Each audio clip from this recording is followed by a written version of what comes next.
11 number 1 + cot square theta into sine square theta का मान क्या होगा।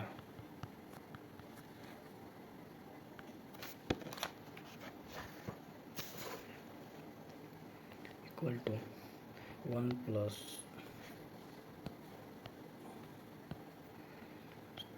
cot square theta into sine square theta बराबर sine square theta plus cos square theta by sine square theta into sine square theta बराबर sine square theta plus cos square theta बराबर 1।